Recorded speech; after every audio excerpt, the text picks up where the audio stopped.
भइल चकना चूरा दिलवा शीशा जैसे टूट के। बोला काहे चल गइला तो हमारा से रूठ के। रोवतानी जान तुहरा याद में सुसुक के। रोवतानी जान तुहरा याद में सुसुक के।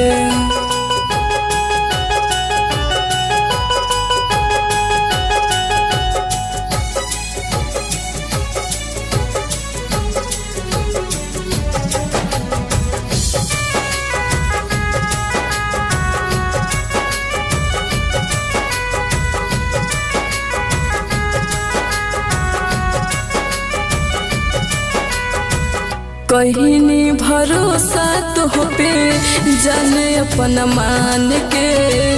पल भर में तोड़ दिहला हमर यार मान के।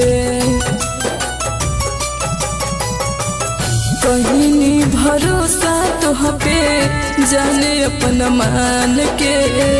पल भर में तोड़ दिहला हमरा यार मान के। उठेला दर्द छचिया रह जाला कुहुक के। उठेला दर्द छचिया रह जाला कुहुक के। रोवतानी जान तुहरा याद में सुसुक के। रोवतानी जान तुहरा याद में सुसुक के।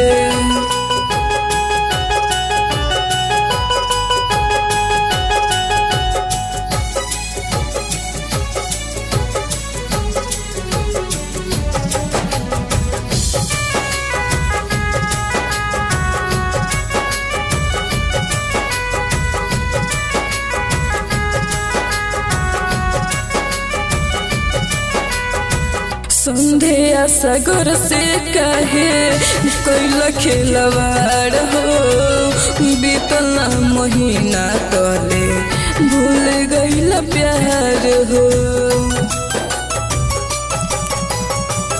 संध्या सागर से कहे कोई खिलवाड़ हो। बीतला महीना तले भूल गईला प्यार हो। कहीं भी सवास तुहरा बोलल बात झूठ पे। कहीं भी सवास तुहरा बोलल बात झूठ पे। रोवतानी जान तुहरा याद में सुसुक के। रोवतानी जान तुहरा याद में सुसुक के।